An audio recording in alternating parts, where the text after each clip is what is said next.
और आप सभी की उपस्थिति में पंचकल्याण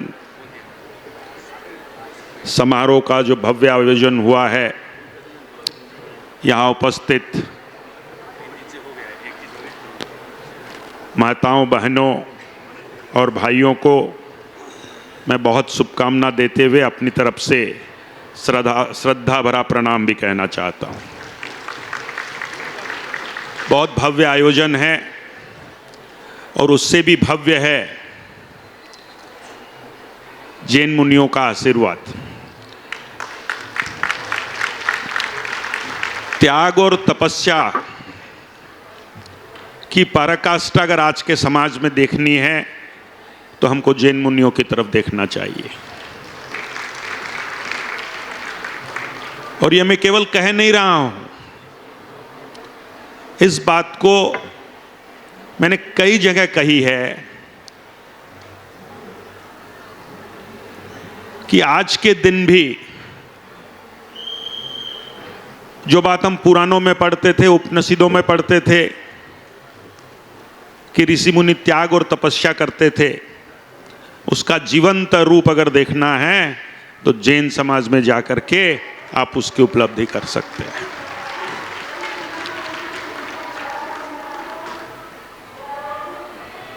आचार्य श्री ने जो बात कही वो बात केवल श्रवण करने की नहीं, केवल सुनने की नहीं है। उस बात को आप व्यवहारिक रूप से अपने जीवन में आपको लाना चाहिए, तभी पंच कल्याण उत्सव में आने का आपका उद्देश्य सार्थक हो सकता है।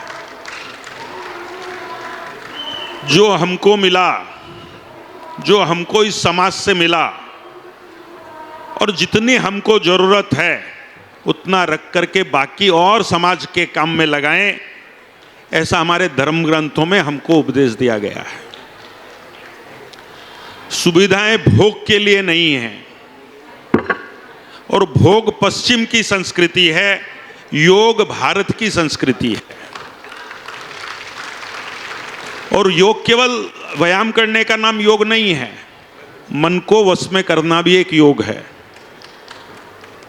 भोग विलास से दूर रहना यह भी एक योग है। तो योग हमारी परंपरा है, सत्य है, सनातन है, सजीव है, और उसके माध्यम से ही हम परमार्थ को पा सकते हैं, मोक्ष की प्राप्ति कर सकते हैं। तो हमारे पास सोना है और हम सोने को छोड़ करके पश्चिम के कबाड़ में दिमाग लगाते हैं। अपनी गरिमा को पहचानिए, अपने इतिहास को पहचानिए, अपने महापुरुषों को पहचानिए, अपनी संस्कृति को पहचानिए, तभी इस समाज का और देश का कल्याण हो सकता है, ऐसे मैं कहना चाहता हूं। आपने बहुत भव्यता के साथ इसका आयोजन किया है।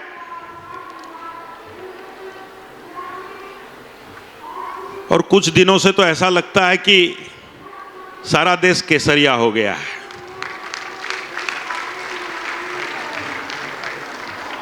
तो ये भगवा रंग देखने से मन में ऐसे भी पवित्रता आती है। बहुत सी माताएं, बहनें भगवा साड़ी धारण करके यहाँ आई हैं।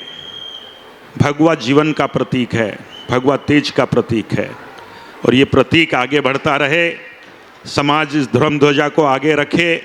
और जिस तरह से समय ने अपने कालखंड के अंदर 22 जनवरी को देश के भाग्य का कालचक्र एक बार फिर से घुमा है, भारत गौरवमय बनेगा, विश्व गुरु बनेगा, ऐसा आचार्य श्री से आशीर्वाद मांगते हुए अपने वाणी को विराम देता हूं। धन्यवाद। भारत माता की जय। सारे समाज को बहुत शुभकामना, सबकी चेष्टा से, और ये उत्सव बहुत गंभीरता पूर्वक, बहुत महत्व के साथ संपन्न हो रहा है। सभी को मेरी हार्दिक शुभकामनाएं। बहुत धन्यवाद। तपस्या वो करते हैं, हमारे लिए बहुत श्रद्धेय है, हमारे लिए वंदनीय है। देखिए, आज पूरा विश्व जानना चाहता है कि सूर्य पहाड़ है क्या, क्योंकि सूर्य पहाड़ पर एक तीर्थ स्थल बनने वाला है। उस तीर्थ स्थल के बारे में आप क्या कहना चाहेंगे? सूर्य पहाड़ पौराणिक समय में बना हुआ एक वहाँ देवी देवताओं का, बौद्ध धर्म का, जैन धर्म का, सनातन धर्म का, सबका वहाँ पर सभी देवी देवताओं का स्थान वहाँ पर है। भगवान शिव के शिवलिंग वहाँ पर है। उस स्थान पर भी आदिनाथ देव का भी वहाँ स्थान है, मूर्ति है। मुझे लगता है कि इन सब स्थानों पर अगर हम वहाँ पर कुछ अच्छा करेंगे तो पर्यटक भी जाएंगे, तीर्थयात्री भी जाएंगे और उससे ग्वालपाड़ा जिले का भी विकास होगा।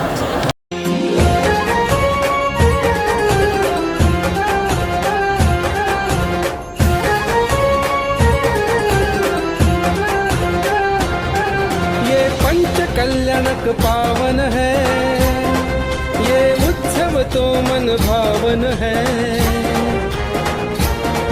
ये पंच कल्याणक पावन है, ये उत्सव तो मन भावन है। धन्य धन्य जो भक्त पधारे, स्वागत है सबका। महोत्सव जैन धर्म का, महोत्सव विश्व धर्म का।